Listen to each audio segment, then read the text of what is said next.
Hello, everybody. Welcome to the channel. Or if you already have tuned in, welcome back.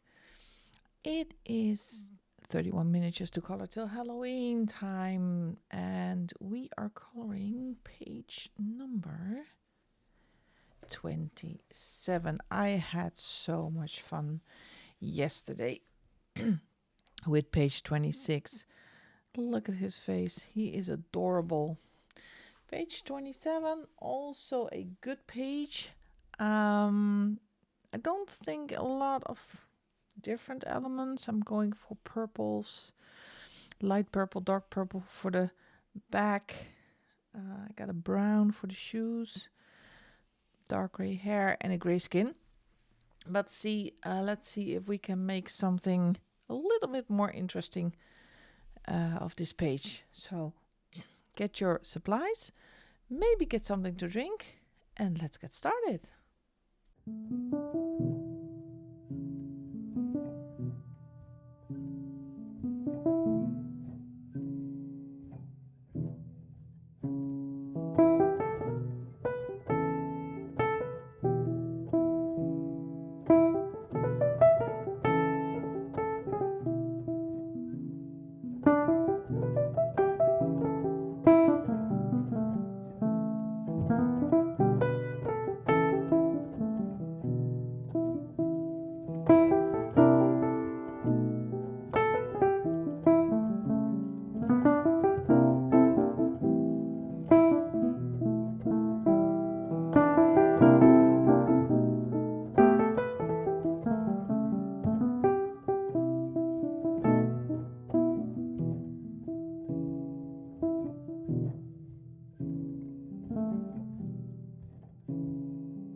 he is again stunning. It's so cute. You cannot make this scary because he's too cute. But I did give him some little bloody accents around the mouth with some blood drops, the red run through eyes. I love that. And of course, he needed to have black pupils because he is a fierce Dracula. So number 27 finished, folks. I'm gonna put this in the front because I think my Jelly Roll glaze is still wet. And I don't want it to smudge. Smudging page number 1, that is a lost cause, but we're still gonna do it. Don't make it worse than it already is. And we are gonna take off number, this one, 27. Oh no, look at that. I'm always so clumsy with the alcohol markers. My whole hands are now purple actually, so I have to clean the marker as well. You can see this one is still really, really moist. This color I haven't used it that much. And now I have to wash my hands because my hands are all purple. Oh well. That's just part of the game, isn't it? Here we go. Put this back on. Number 27. Only 4 to go. I am gonna miss this. It is a task every day, but it's so much fun to do. So let's see. 26. Love this guy. Number 27. Is it dry yet? Yeah, that's dry. Oh, he is also really cute. And finally a pumpkin. It took a while. Finally we are going to color a pumpkin. So it's going to be orange, maybe some warm grays or browns. I'm not sure yet. I'm gonna do green for the hat. Yellow in the eyes and the beak, maybe yellow in the numbers. Oh, this is going to be a fun page to do. Really looking forward to this one, but still have to sleep over it a night. And then we will be back for number 28. And I'm starting to get really proud of this book. It is so much fun. Thank you so much for watching. I hope you have enjoyed yourself and still enjoying coloring in this book. Keep it up, keep it up. We are almost at the finish line. And if you haven't done already, please hit the like and subscribe button. And I will see you tomorrow in the next video. Bye-bye.